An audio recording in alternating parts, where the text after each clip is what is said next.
Hervé Moukouri, bonjour. Bonjour Steve. En tenue militaire ce matin. Hein. Ah ouais, il faut être relax. À cause de la pluie. Et soutenir nos forces armées. Forces armées, oui, on soutient nos forces armées. C'est dur de nos hommages à tous ceux-là qui sont au front, aux BIR, à tous les militaires, à tous les gendarmes qui sont au front tous les jours, à tous les policiers.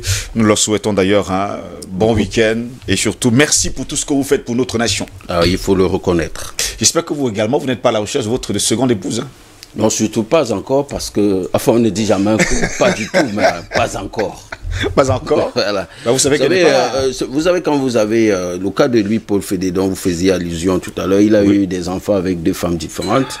Donc, ça fait en sorte qu'aujourd'hui, les deux épouses, chacune veut, n'est-ce pas, avoir... n'est-ce pas, une part du gâteau. Une part du gâteau. Déjà, lors de ces obsèques, c'était déjà très, très tendu à cause de cette situation. Maintenant, encore rebelote, la situation, on la revit avec cet héritage que vient encore de... n'est-ce pas, enfin, cette maison que vient de donner le gouvernement à la famille de lui. Oh oui, hier déjà, il faut le dire, il y a Khalid qui relevait encore tout à l'heure que, bon, la solution est simple, mettez la maison en location, peut-être 2 mois, tel couple, tel femme, épouse récupère et partage à ses enfants, ainsi de suite. Je crois que c'est l'une, parce qu'on peut pas revendre, on ne devrait pas revendre cette maison. Non, on ne peut pas revendre cette maison. C'est inadmissible, c'est un don, et on ne revend pas un don. Ça, et on devrait également avoir sensiblement les mêmes problèmes avec du côté de, comment on l'appelle, Massim Benjamin, parce que même lui, au cours de ses obsèques, il y a également eu beaucoup de tensions entre la famille et la femme. Ça a beaucoup... Tout le monde le sait, c'est son épouse, c'est elle qui doit en hériter. Il ne faut pas quand même qu'on nous dise. Au contraire, c'est pas sa famille dans juger. Ça a été très très tendu, donc on devrait également s'attendre à quelque chose de ce côté-là. En tout cas, vous êtes là ce matin et vous nous dites que dans votre chronique de ce matin, vous revenez en tout cas sur la relation de plus en plus tendue entre les autorités administratives dans les départements et les arrondissements et surtout avec leurs collaborateurs. J'espère que ce n'est pas collaborateurs comme tu veux le voir. Allons-y, on vous suit.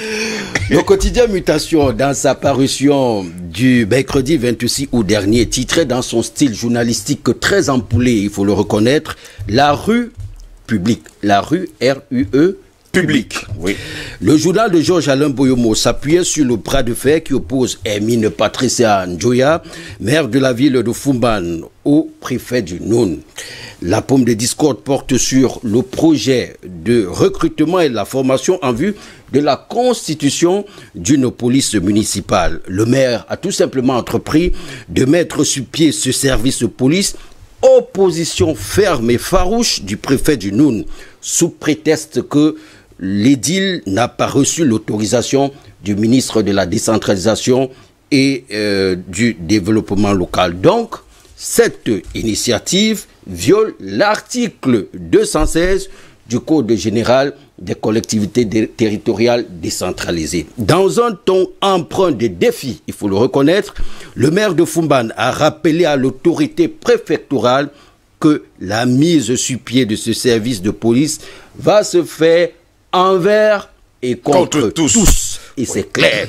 Et sans attendre, Hermine Patricia Njoya est passée à l'action en envoyant le week-end dernier de jeunes recrues en formation après une cérémonie organisée à grande pompe dans le département du Noun.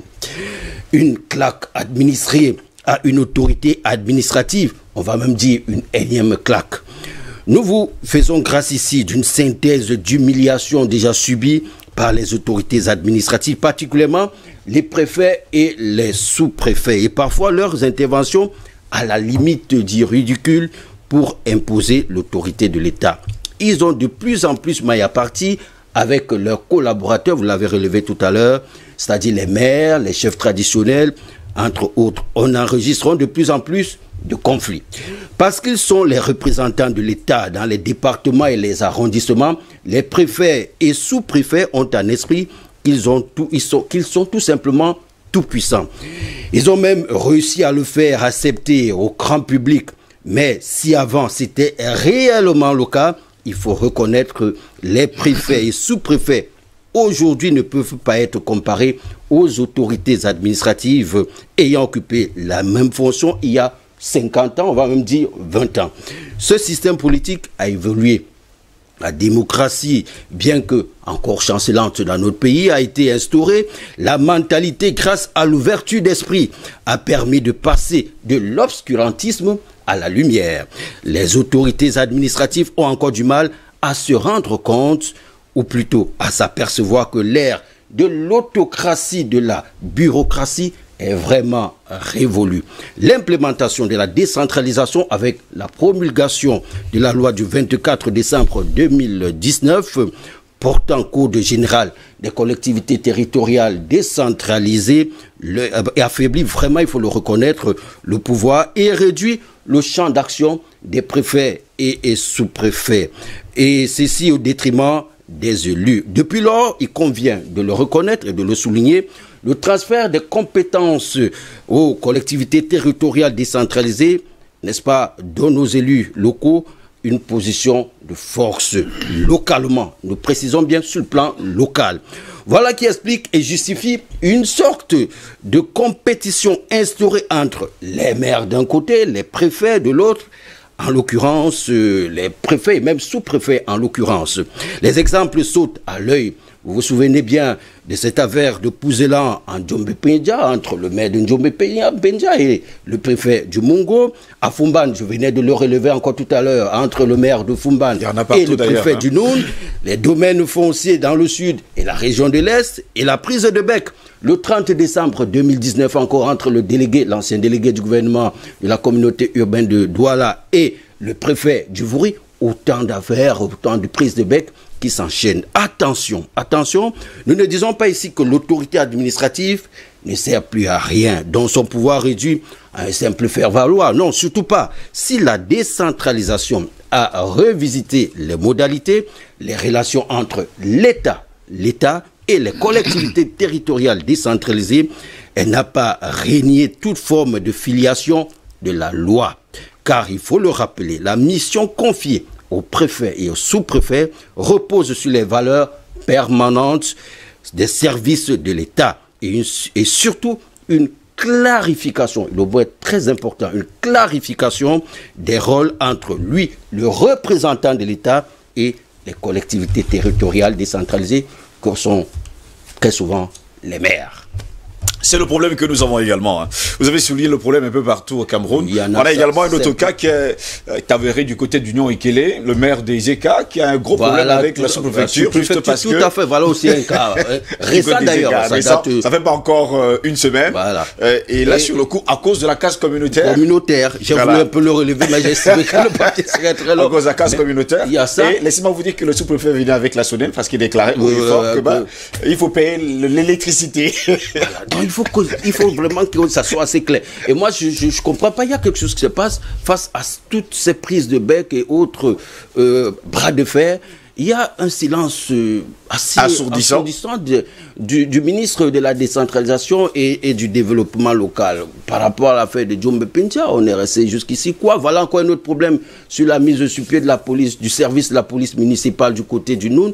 On a toujours quelque chose, on ne sait pas encore ce qui se passe, pourquoi... Pourtant, on nous parle de la décentralisation. Vous évoquiez encore tout à l'heure du côté d'Union Ikele. Je crois qu'en fou, il y a une vidéo virale qui circule sur les réseaux sociaux.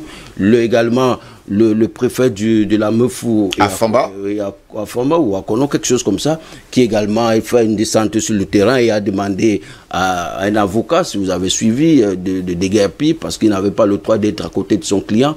Et vous avez vu, il y a une volée de bois vert des avocats qui ont dit mais c'est pas normal que une dame sortie de l'ENAM puisse avoir une telle réflexion. Voyez-vous, il y a des choses comme ça qu'il faut parfois éviter. Nos administrateurs devraient vraiment de plus en plus prendre sur ce plateau, on nous a fait savoir avec nos invités que, bon, vous savez, on est encore dans le commandement. Et le seul commandement, c'est qu'il faut toujours piétiner depuis la colonisation. Eh bien, ceux qui sont entrés justement dans ces écoles n'ont qu'une seule chose, commander, continuer à écraser.